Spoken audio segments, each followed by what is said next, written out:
be, and let's do this default. I apologize. I'm trying to get the audio set up here. What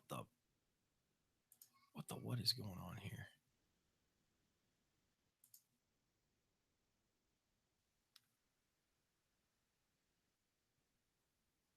Hmm.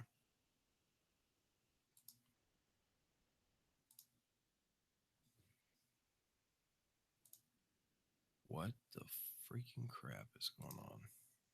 Hello. Test one, two, test one, two. So maybe the audio is just down really low. There it goes. Okay. Sorry about that. Let's go ahead and start this over. So 9/11. Let's go ahead and dig into this topic. There's a number of different reasons why 9/11 is such a hot topic. For one, you have a large number of people, civilians that were pretty much mass murdered during the course of 9/11.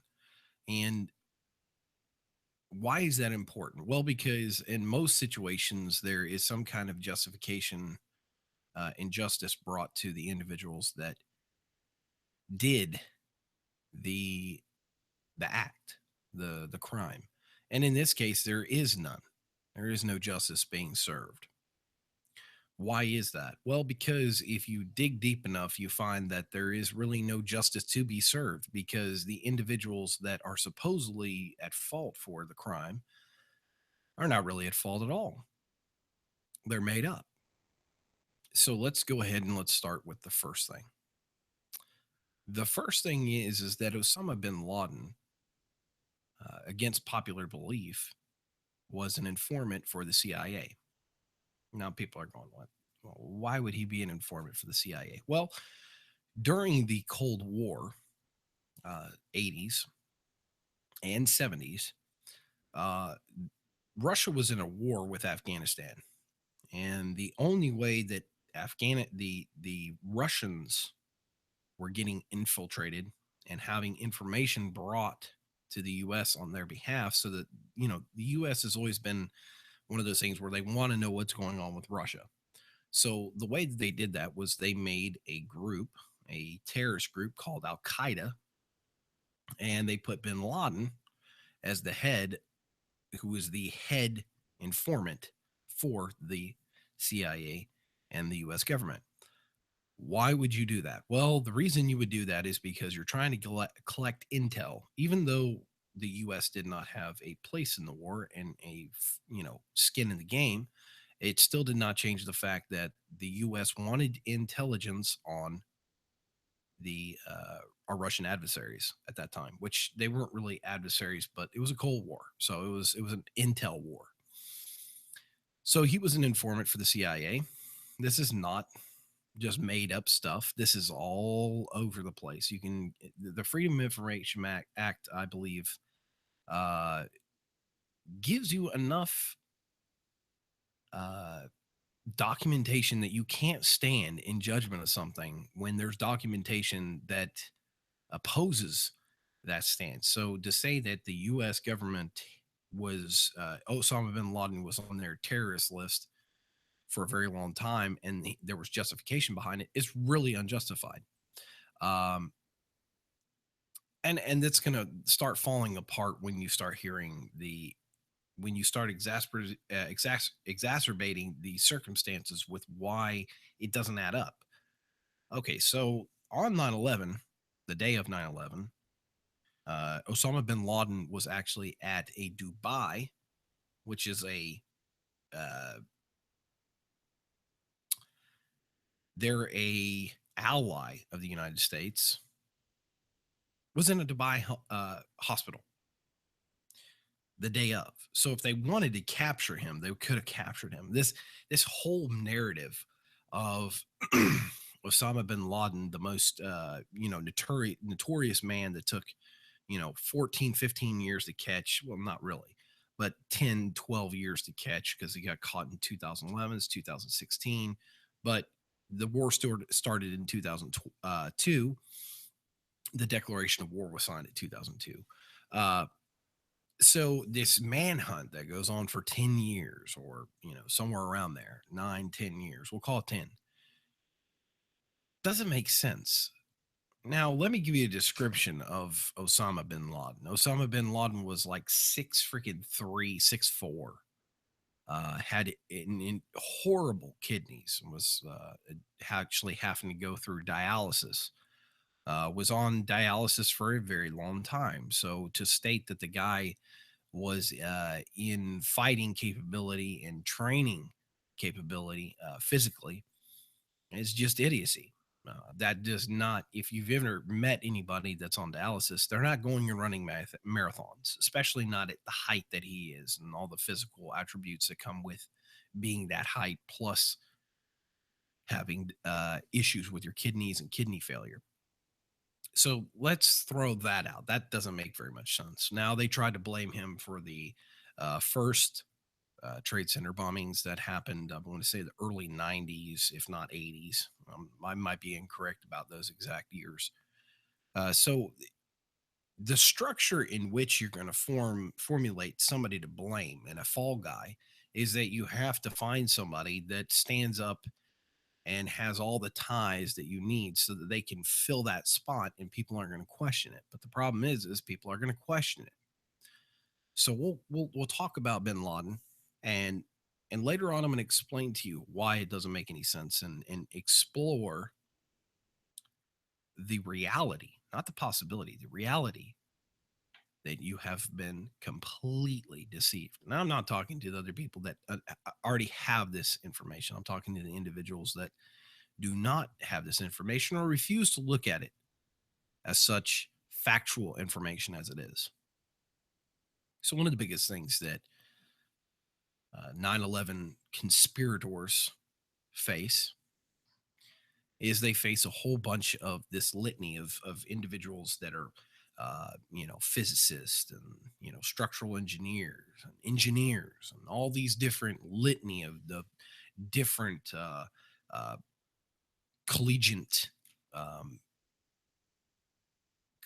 they just have these repertoires of all these people that say, oh, well, I can prove that 9/11 was not a conspiracy, was not a faulty pre-planned event, and that was the work of Al-Qaeda.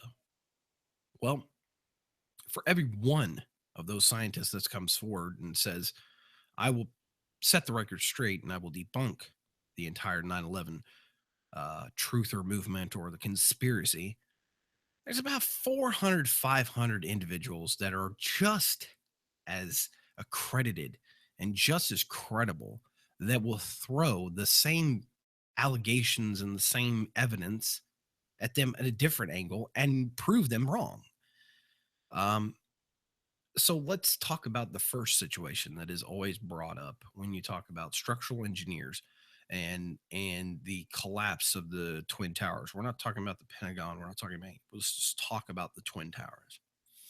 So the twin towers fall, and and one of the things that they state is the media, the social academics, the individuals that feel like they've got the world cornered because they have the doctorate that says, well, I know what I'm talking about. Okay. So they state that it is impossible for it to fall at free fall speed, meaning the buildings, and that the weakening, it's not the melting. And let's clarify here because I have to make sure that we state the right things. The statement that the protagonists state is that the columns, the central columns, which are the support columns for the 9/11 towers and the World Trade Center 1, World Trade Center 2, were weakened and damaged by the impact of the aircrafts. And therefore, after the burning of the fuel for such a long, extended amount of time, that it weakened the steel. Now, I do want to clarify that they weakened, meaning if this is the structure, the interior structure of the building that's holding up all the weight, and I buckle it. Well, now I've created a weak spot right here. And after a point in time of all the weight from above pushing down, that it will cause that column to break. And those columns, those interior columns, will then collapse upon themselves. And then you have the entire, 9, 10, 12 stories above that column pushing down. And then it acts like a pile driver. It starts pushing down on the stories below. And that is their stance. And their stance is that the fuel, the jet fuel, which is nothing but kerosene. Let's clarify that. Jet fuel is not a super foreign, exotic type of fuel. It's very simple. It's kerosene. It's a higher refined version and a higher octane level version of gasoline. So what their statement is that it weakened the structure and the pressure from the top stories above forced it down, like I said, and caused a pile driver sense where it just pancaked, bam, bam, bam, bam, bam, all the way from the top to the bottom. Now let's explore this scientifically. And I'm not a scientist, but I think about things in a logical sort of scientific manner, meaning that I know the laws of physics and I know what this is and I know what that is. So I can take those two and put them together and formulate an idea and a stance on something. So let's talk about the jet fuel, as this is the biggest protagonist and the main like giant thing that they base all of their science around is jet fuel. So the building was slammed into by an aircraft. The aircraft was fully loaded with fuel. Now, if I'm going to just give you guys this example. If I was to take a balloon and fill it with gasoline, right? And I was to throw it at a wall, and below that wall there is a fire, right? Or yeah, let's say that. That's probably the best example. There's a flame on a candle right below that wall. And I take that balloon and I slam it into the wall, and the wall then busts the balloon, and the fire catches and ignites the fuel. What do you expect the amount of fuel to be underneath the candle, around the candle? Do you expect it to be a lot? Do you expect it to be very little? That is a question that a lot of people have ignored. It's the same idea of shooting and spraying fuel into a cylinder and letting the spark plug ignite, and then that fuel, which was atomized because of the force that it was pushed into the cylinder, that controlled combustion burns up. Now, is there excess?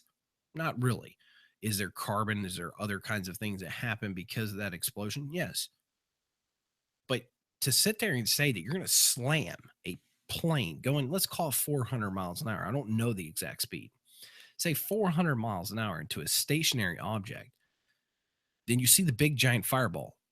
95% of that fuel was atomized, meaning it was burned up at the rate that it was expelling out in a mist. It just, it's gone. There it is. Do you think that on sets when they do explosions that there's gas laying around and it burns for hours? No, not really, because they're using the gasoline to get the big fireball. And after that fireball has consumed most of almost every percent of that gas that there is, there's nothing left. So it really makes me upset when people sit here and say that the fires, well, let's think about also what is around the fires, what is on those floors to burn. They're simple furniture, the point of steel. Now, I want you to understand, I'm not saying you have to melt it into liquid metal, but you have to get it to the point where it's malleable enough that it can actually be subjugated to disformation. And that's not what's happening. So we need to explain why it is that people believe the way that they believe. They believe because they don't have the ideas and the principles behind them to back them up scientifically, logically, whatever. So you have this idea that the metal just contorted and twisted, and that's what caused it. That doesn't make any sense. Furthermore, if you talk to any structural engineers, that will tell you that the building is built to support one floor, will support the following floor, will support the following floor above it. So what it happens is you take the mass of the building and you have to build strong enough to support the entire mass above it with the bottom floor. So that doesn't make any sense. So in essence, if this building was to just collapse, partial collapse, where the top, the floor that was hit, and the say it's 3 4 floors that got actually taken out, those floors could collapse and the building's still strong enough to hold the entire weight above it on the floors below it. So it does not make any sense. It does not add up. It does not go with. And here's the other thing that they're doing: they're completely lying and trying to make people believe that structural engineers are dumb. When that building said at the time when it was built that a aircraft, and I'm not remembering what size it was, could fly it directly into that building, take a direct hit from an aircraft, burn forever, and it's fine. With a full tank of fuel, never mind you. This is not just a Cessna flying in. This is a full loaded passenger plane with fully loaded wings of fuel and fuel cells. So that has been thrown out the window. There's the common sense there. Okay, so that doesn't stand. If you know anybody that has a clue of, and the problem is this: when you have enough people that are bought to say, listen, if you don't come out and make the statement that what we said was true, and that it adds up factually and scientifically, we're going to ruin your reputation or whatever. Obviously they have these people that can be bought.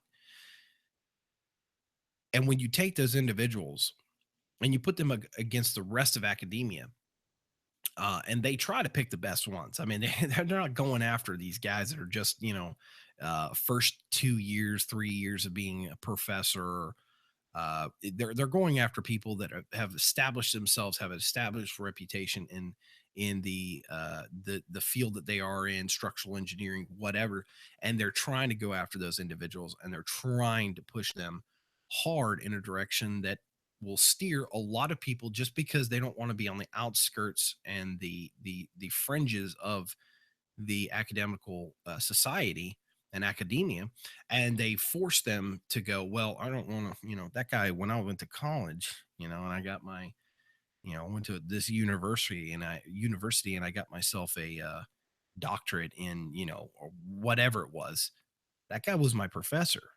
Do I really want to step back and say, no, actually, now that I think about it, that doesn't make any sense, and I think he's full of crap? Now, a lot of people are not going to do that. That's why the scientific community is as solid as it is. There are some people that are not going to go against the grain. If MIT professors say that it is so, there's going to be a lot of people that are going to follow suit. They're going to say, well, I'm not going to disagree with them because they have more years of experience than I do and they have blah, blah, blah. But that doesn't take away the fact that if scientifically you can look at something and say that the outcome of this X, Y, and Z circumstance is not the same as what somebody else is saying it, then you should stand out. And there are a crap ton of people that have sat there and said, look, this does not make any sense. Um, and so for those people, a tip of the hat and a huge thank you, because they're willing to stand outside, and the ridicule that they face on a daily basis, their their careers are on the line for saying this type of stuff. They're really whistleblowers. They're the people that are willing to stand against the large amount of people that are conforming to the idea that, well, that's okay, and it's not correct, but I'm going to go with it anyways. So there's that. And then they have the free fall speed. We're going to go back to the instance of the building getting hit, and we're going to go with the mainstream media and the mainstream scientific analysis of it, and NIST and all these other uh, departments of the government that research this stuff. And we're going to talk about what they say happened. Now, when I talk about free fall speed, I mean that's Sir Isaac Newton. If he was to take a ball and drop it to the ground, it would fall at the same rate of speed that the gravity of Earth would pull it to the Earth. Meaning, if I dropped a shoe and then I had another sub object that was, say, uh, an egg with a parachute on it, those descents are going to be completely different because one has resistance, the other one has zero resistance, and it's just falling. So if you were to take a look at the clips and time them, which they've done, these structural engineers have signed petitions that saying, look, and the whole NIST story is a bunch of bullshit. Those individuals had said they'd set up models in computers and ran the footage and said, nope, that's free fall speed. Now, why does that matter, and why does that go against the grain? Well, it goes against the grain because what they're stating is they're stating that the pancake effect happened.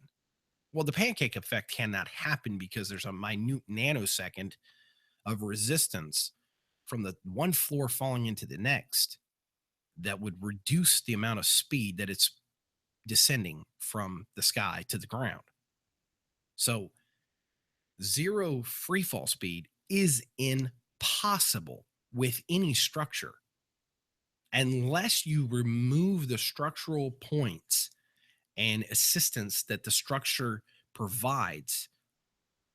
It's not going to happen. It will not happen. It's physically impossible. It's scientifically impossible. But you have NIST, you have all these motherfuckers out there. Pardon my language. I apologize. You have all these people out there that are lying. These are the same individuals. Some of these are the same individuals that are in universities right now preaching and teaching young minds, young pupils, gravity, the laws of thermodynamics, all of these principles that are just principles of the universe. They're completely 100% factual. They do not change. They are there forever. And these same people that are sitting here going against exactly what they teach in these college academical surroundings and are going completely against it. It's impossible. It's so stupid. And if you don't realize, being the individual that you are, that they are lying to you and they are so full of shit that it's ridiculous, and they've sold the American people a bag of shit, then I feel sorry for you. I really do, because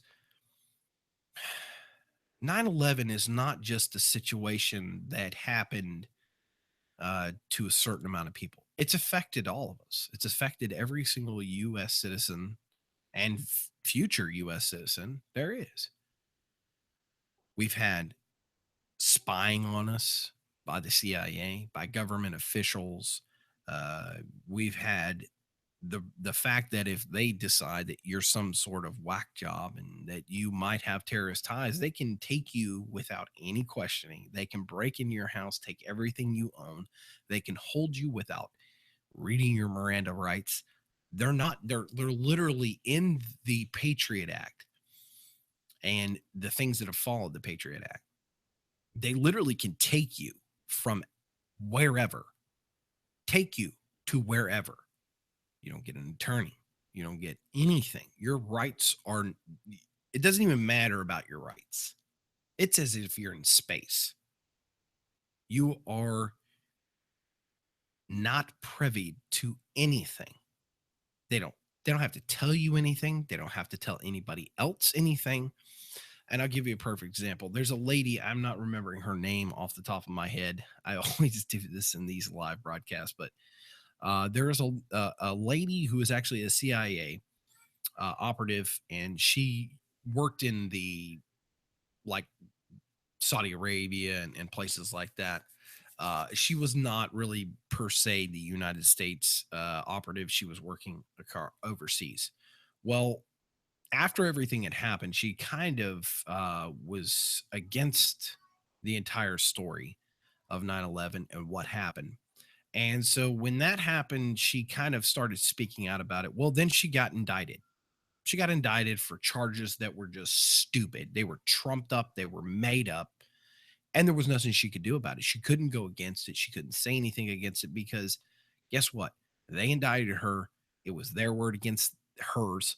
And when it comes to supreme law, their word is their word. It does not, you cannot go up and try to fight this with your normal average Joe Blow attorney. You can sign them on, but they're not going to be able to do anything because it's federal law.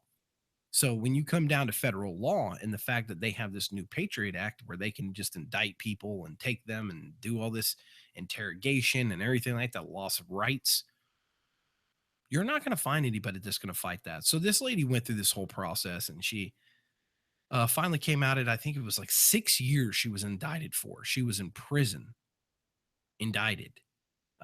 She did not really even have a trial. It was pretty much she wasn't allowed to testify. She wasn't allowed to do all this stuff. This is the power of this shit that our government has been able to sign. Now, let me ask you this.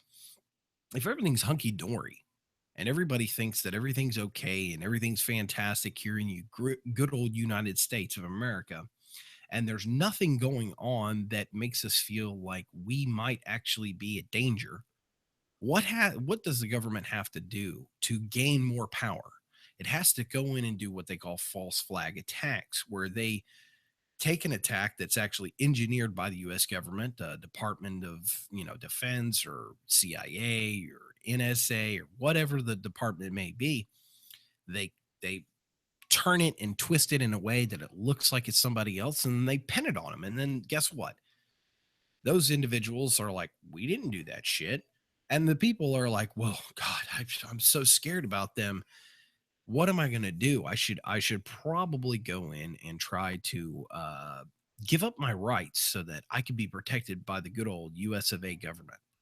And the government's going to take care of me because obviously I can't take care of myself. And these threats are so various. And I want to bring up the point that through the entire process of 9/11, the word terror, terror, terror, terror, terror has been just driven into the American people. A word that was used scarce and far between has become a part of the United States, the American way of life. It's in every single word. And terrorist and terror and Al Qaeda and all these different terms. What they're doing is they're literally forcing you to take a lie and live it. They want you to be scared. If you're scared, then you will come to them for help. It's kind of like going into a new let's call it the 20s, right? You have some guy who moves in on the block and he's the new guy. He doesn't know much about anything. He's just there. He's just living. And the new guys come in and they say, listen, hey, the mob shows up. So listen, man, you're going to fall in line with everybody else. You're going to pay your dues like everybody else. And that guy's like, no, I'm not. I'm not going to do that crap. Well, hello, Gandalf. Pardon me. So the guy shows up, he's like, I'm not going to do that. So guess what happens? They scare him. They scare the guy. They say, listen, we'll protect you, man. But if you're not protected by us, dude, if you're not for us, you're against us. It's pretty much their statement. They say, listen, you pay me, I take care of you. I make sure you're safe. I take care of your mom. I make sure your groceries and everything get to your house. I make sure you get home safe. I make sure that there's no problems. But if you don't, I'm going to make problems for you. So it's almost like a mob tactic that they've done. It's forcing people to be scared. It's forcing people to do things that they don't want to do. But there's a lot of people that are sheep in this country that don't really understand what the government is doing because they're so asleep at the wheel. They don't have an idea of what's really going on behind the scenes. They don't really understand what's the motive of somebody because they can't think that way. And there's nothing wrong with that. If you're a good individual with a good heart and you don't think in the contorted, twisted, deceptive ways of the government, then you know what? Hey, more power to you. But I'm not one of those individuals. I think, how in the world is it that I can lose rights and it's for my own interest? How is that physically possible? How is it possible for me to lose my right to privacy, to lose my right to this, to lose my right to that, and it be justified? That doesn't make any sense to me. If I'm safe because of my own accord, because I'm being careful, I'm being observant, I'm trying to do things proactive, I'm trying to be proactive instead of reactive. That's the reasons why I stay safe. That's why, as American citizens, we have the right to bear arms. Is because there comes a point in time that our forefathers had the foresight to see that there's a point in time where the government is going to get so involved in everything, and they're going to steer the American people away from the real design of what the forefathers had in sight. And when that happened, the people had arms that they could bear themselves with, and that they could go and pull themselves out of this dictatorship, and they could actually live a life outside of the government, and they could shut the government down if they needed to. Now I've gone on a giant tangent. I apologize, but back to 9/11. Well, let's talk about a few things really quickly here. I'm trying to wrap this thing up. I've been going for a minute here. So let's talk about the fact of, I don't want to talk about some of the main characteristics. I'm going to pull out some of the most odd things that people just overlook. Well, let's look at this. The main mastermind of 9/11, the one guy who kind of put everything together, that they said, oh, this is the man right here. He's behind it. He's the mastermind. Uh, just so happened that when the plane crashed, the first plane crashed in um, to Tower One, I believe it was. I'm not remembering all the circumstances, and it's not really going to matter once I tell you what's happened. Um, a passport went flying through the air after a giant fireball that probably cooked up a heat of probably around 900, 1200 degree, heat in an instant. A passport managed to fly like 3 blocks and land on the ground in front of some FBI agent. And just so happened he picked it up and was like, oh, there's the guy right there. There's the guy. That's his passport. That's how we know who was flying the plane, because it flew out of his pocket after he'd smashed into a building, and it flew 3 blocks and then landed right in front of me. Wow. A magnificent situation. Not to mention the fact that when they recovered one of uh, the props, or the uh, good lord, jet engines off from one of the planes, it didn't even add up. The shroud that goes around it, it's a fuel shroud, was completely different. It wasn't even from the plane. It wasn't even from an American airline plane, because, and this is kind of the crazy thing, if you talk to anybody that knows anything about jet engines and jets and commercial airlines, military planes, or anything like that, they're going to sit there and they're going to tell you they know the names of those turbines, and they're going to know that, okay, that is not correct because they have a blah blah blah blah blah, and they're going to rattle off some shit, and you're going to be like, okay, I don't know what that means. Well, that's not the original. That's not the right jet for, or jet engine for that plane. So that's kind of interesting, I think, just to imagine. And then there's this whole argument of the heat inside the building being so hot, 15, 1600 degrees. Now this is going to crack the nut open. And I could do 12 hours of this stuff, guys, but I'm not going to. This could crack the nut open, wide open. There were many people that were on the ground 9/11. Most of them servicemen, not servicemen, but public servants, EMS, firefighters, police officers. Those firefighters were in the building. Most of them had firsthand accounts of everything happening from the second explosion, or the second plane hitting, to the collapse of the buildings, all firsthand accounts. Now, these aren't guys that are, goofballs. These aren't guys that are unreliable sources. These are not people that, when a firefighter or a police officer or an EMS individual talks to you, you could take it with some credibility because of the fact of what they do day in and day out, especially New York Fire Department. I mean, these guys are used to skyscrapers. They're used to four alarm fires. They're used to confined space of fires. They're used to all these different things. These guys are very well versed. They're used to high angle rescue. Um, and these firefighters were stating that they were seeing molten steel pouring like a foundry down channel rails, meaning that there's like an I beam and there's channel rails on that I beam, and they're literally just pouring down there. And the academia, the inside academia, I'm not even going to say the academia because there's a lot of people that are like, nope, it was there. We saw it. Um, they had stated, no, that's impossible. The heat wasn't that hot. Okay, well, but you're saying that it had the melting point of steel. It produced enough that it would make steel malleable. So what happened here? How do we go from it just weakened the steel to we have steel liqueform pouring down the side of the building? And there's a lot of people that say, no, that didn't really happen. Well, there's a couple videos, and I would love to talk to you guys about those videos where you can literally see the steel pouring out one of the corners of the building.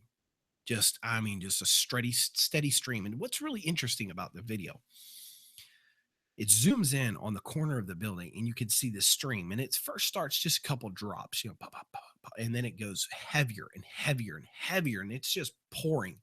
The next thing that happens in the video clip is that the entire building cracks and it goes.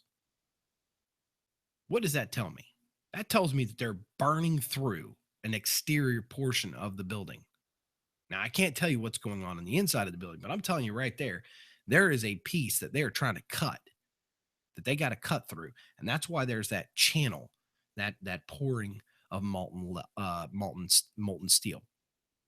Furthermore, the ground zero as a whole burnt for 4 fucking weeks. Pour jet fuel on the ground. Throw whatever you want on it.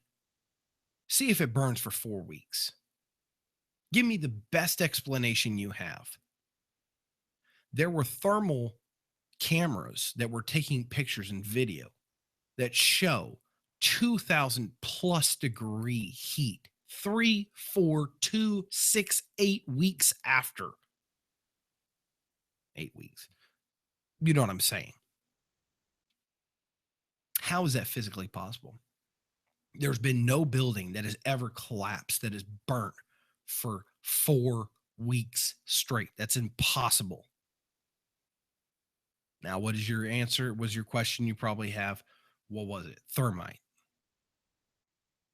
A super militarized version of thermite, which thermite is obviously used by the military. But it was something special.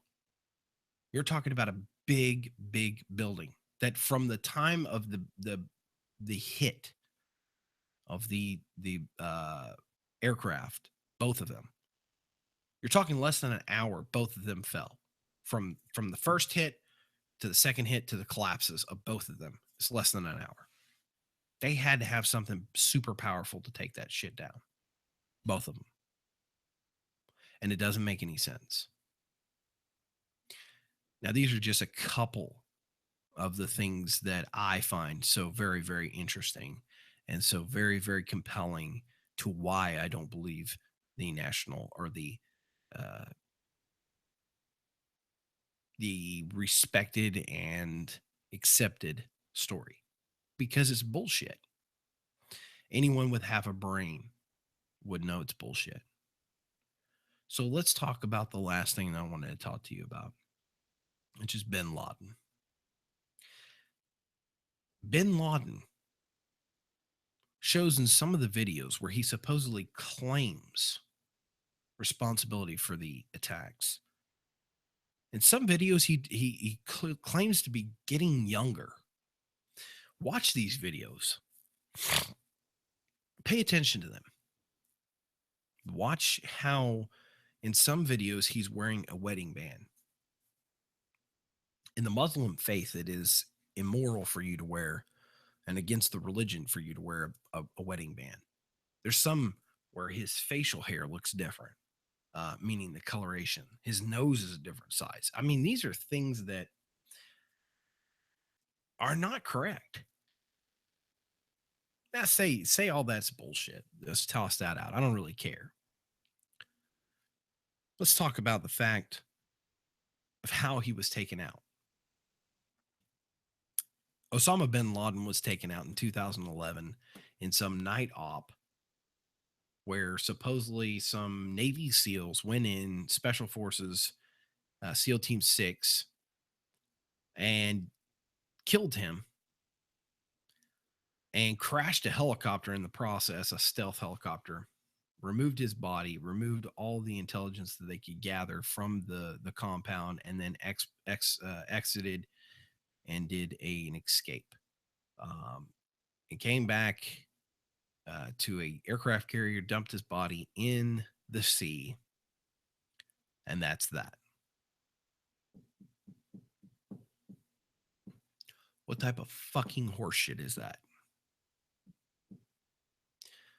There's no proof.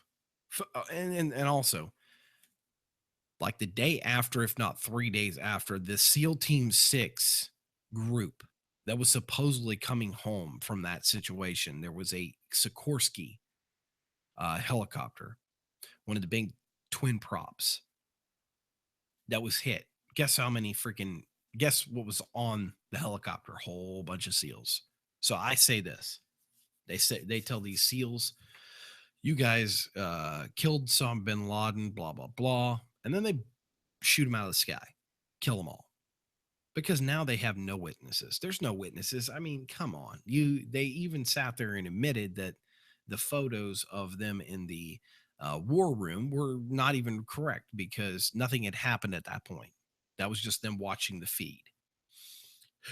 So I just call bullshit on the whole fucking thing. Bullshit. It pisses me off to no end that there are men and women that have died in this country, from this country, in a foreign land, and have not had justification for what they were fighting for. Second of all, we invaded Iraq, which has nothing to do with the arms trade from Osama bin Laden and Al Qaeda from Iraq and Saddam Hussein. Saddam Hussein had a great tenure as a terrorist killer. I mean, the guy did not like terror. He did not like terrorists. He was a crazy son of a bitch psychopath killer. Please do not take that out of context. That son of a bitch was crazy as shit. He murdered a lot of people. But let's be honest with each other. It's kind of like Donald Trump says. The guy did not like terrorists. Neither did any of the other dictators that have been taken out since. Muammar Gaddafi, same situation. Was he a crazy son of a bitch? Yes. Did he overpower and was he a dictator? Yes. But did he allow these crazy Islamic terrorists to come in and destroy his land and kill his people? No, he killed them. But so the link there is just bullshit. There's a reason for all of this stuff to happen, and to sit there and say to yourself that it doesn't make any sense and it's completely justified what they're doing and how they did it, and the invasion of Iraq and all of this stuff, it just adds up and it just sounds like a bunch of bullshit. And I'm going to go back one more time and I'm going to bring up one more thing that's going to solidify this. These are the key things that really bring me to a place of realizing how much freaking bullshit we are fed on a daily basis by the mainstream media, the US government, and how much the American people just keep opening their mouths and taking big old freaking spoonfuls. The day before 2001, 9/10, so September 10th, 2001, Donald Rumsfeld was actually in a hearing where the Senate was asking him where money had went as far as some of the more secretive sides of the government, CIA, NSA, all of these other black projects that they have going on. And they were asking him where I think it was no, 2 trillion, 3 trillion million dollars, 3 trillion or $4 trillion. Oh my gosh, $1 trillion, 3 trillion. Yeah, $3 or $4 trillion had gone, disappeared, unaccounted for. And his response was, well, it's come up missing. We don't have an explanation for it. We don't know where it went. We don't know what it was spent for. We don't know what it was spent on. We don't know any of it. Next day, World Trade Center 1, World Trade Center 2 were both hit. But the building I feel that they were really trying to target was World Trade Center 7. World Trade Center 7 was not something that was fully, I mean, all the conspiracists know about it because it's a huge fucking hurdle for these freaking retards that try to sit here and go, oh, it was a collapse of heat and steel melting, buckling the structural integrity of the building. Yeah, okay. Let's talk about 7. Oh, I have no comment on 7. I don't know. I wasn't there. So, but you don't have a comment on something that happened on national television, but you don't have the same comment for something that happened that has no explanation, but you can't give me an explanation because you're a scientist and you're such a smart ass motherfucker. So tell me what happened to Building 7. Building 7 completely collapsed. The reason for it, they said, was because it was burning up too much. They said that it went out of hand and that they could not contain the fires.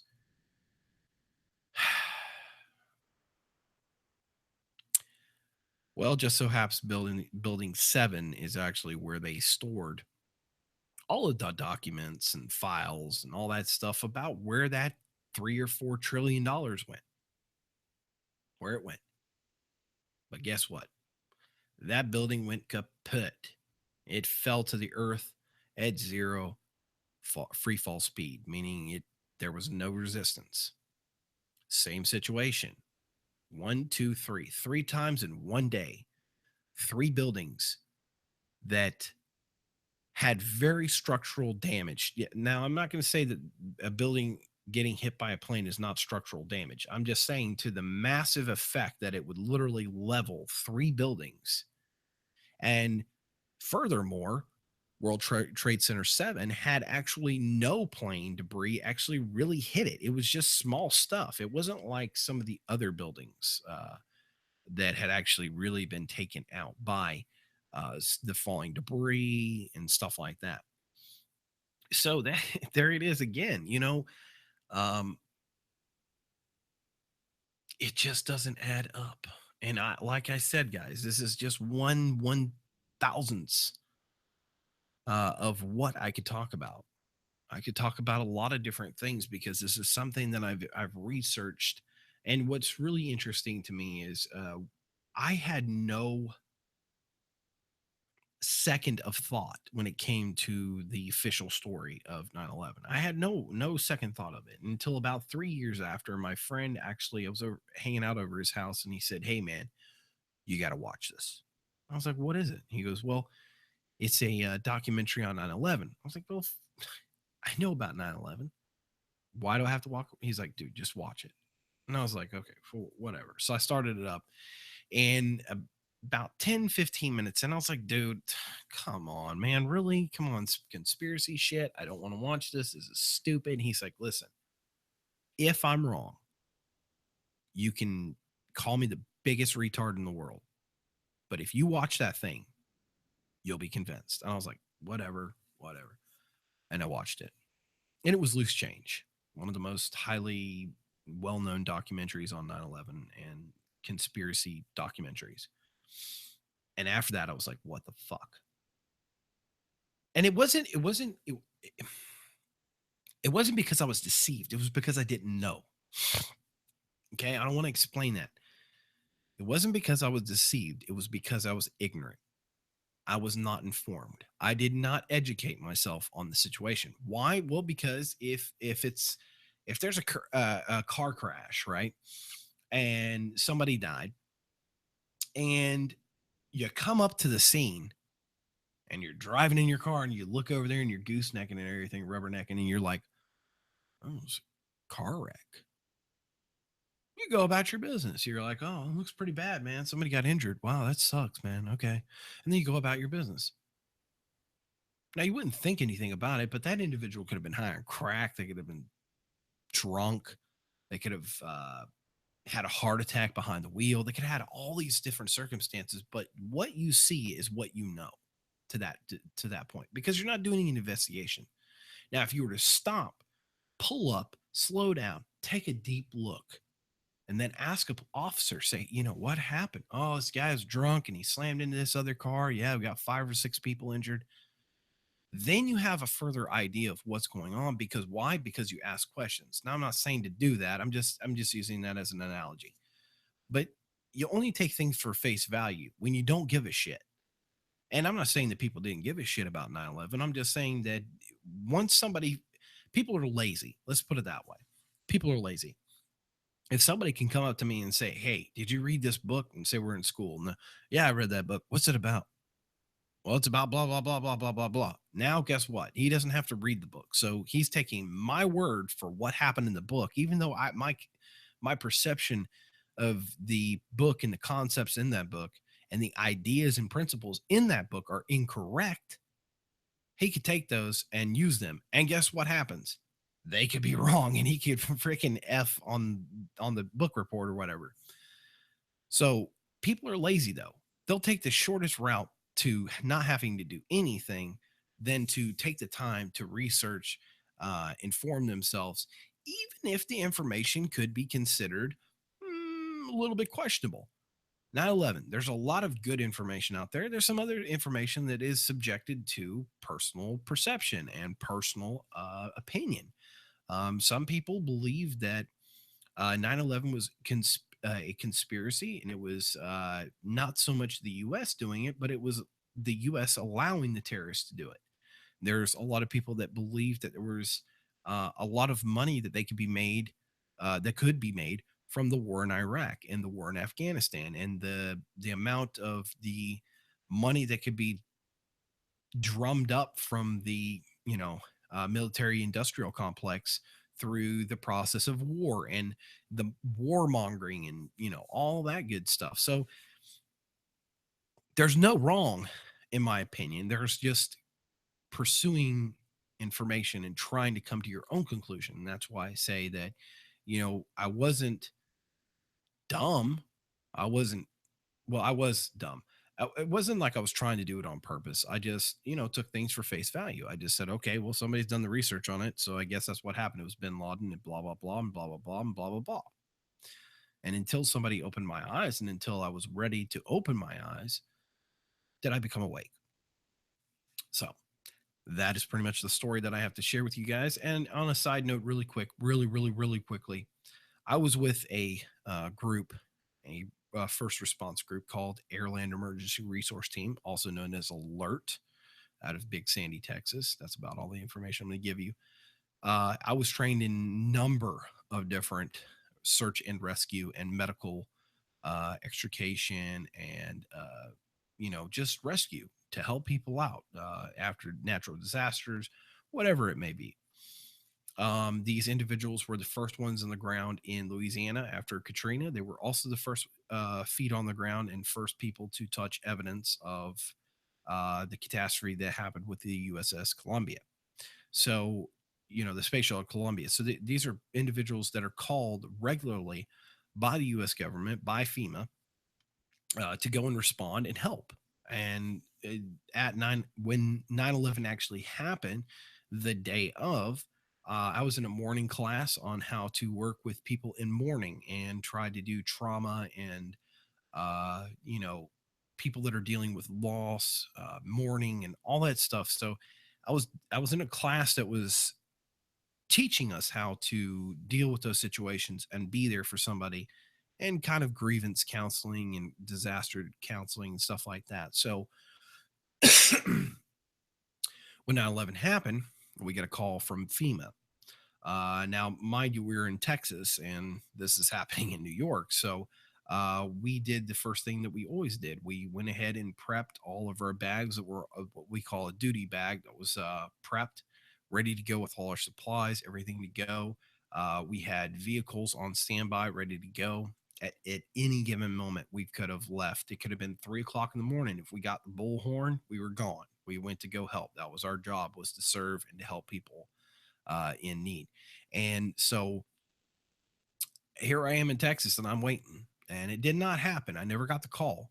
And there's a reason why I think that happened. And this is the reason why I bring this up. I have a connection with 9/11 because I wanted to be there on ground zero, helping the individuals and helping the United States regain its foothold on life and push forward. And that was what I saw my duties being, and I was willing to take those on.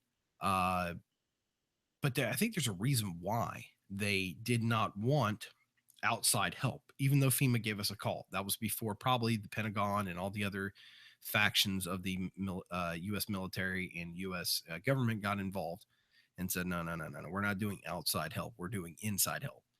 Now, the reason I say that is because as a firefighter on 9/11, if you were a firefighter and you served and you were part of the fire department, you are not allowed to talk about 9/11. I want people to understand that the statements that they made the day of are about the only statements you'll hear, unless they retire. After they retire, then they're allowed to speak publicly about what happened. Furthermore, it's really interesting that there is a high rate of first responders that actually have perished due to um, cancer, asbestos, things like mesothelioma, cancer that is derived from a direct exposure from uh, asbestos. And so these individuals either they die or they have to wait until they retire before they can talk. I think that's very interesting and very coincidental. Um, and then they tried to take away there for a long time. The Senate was trying to take away their right to have health insurance, and that health insurance being covered because they were 9/11, uh, first responders. And that, let me tell you something. Don't ever do that to those individuals, those poor people. The amount of crap that they dealt with, the amount of mental, physical stress. And these are also firefighters, a lot of them out of state, a lot of them not actual new NY, New York fire fire rescue. Um, a lot of them out of state, but some of these individuals, think about that. The towers collapse, you lose 200, 300 firefighters. Some are your best friends, some are the people that work right down the road from you at another department or another station, and you're having to dig through and hear all the beeping from the movement monitors that they wear. um, I just can't even imagine that. So these individuals deserve every bit of help from the government that they can get. And that's just the part that really hurts. It sucks that these guys never got an answer why their friends died. And a lot of them are so smart that they know. They're like, look, I've been doing this for 30 years or 20 years or 15, 10, whatever. And most of them will tell you that it just doesn't add up. And they're coming from it from a firefighter's perspective, meaning that they know what structural fires are and they know what high rise fires are. They're trained in it, and they know that that's a bunch of bullshit. What happened? And I'm just waiting until the time where most of them retire, where they can speak openly. And God help them. I hope that they don't get, any cancer from it. And if they do, I hope they survive. It's really sad. Well, this is going to wrap up the live stream for tonight. I really appreciate you guys stopping by. Any counterpoints, if you want to challenge me on any of my stances, please feel free to do so. This is Question Everything. If you do not question my story, well, that's perfectly fine. If you do, perfectly fine also. Make sure you guys put it in the comments section. Make sure you hit that subscribe button to get more uh, content like this and get notified when I'm going to release content like this. And also make sure you hit that thumbs thumb up button if you agree. If you disagree, give me a big fat thumbs down. I really don't give a shit. But thank you for tuning in. This is Question Everything, guys. You guys have a fantastic night.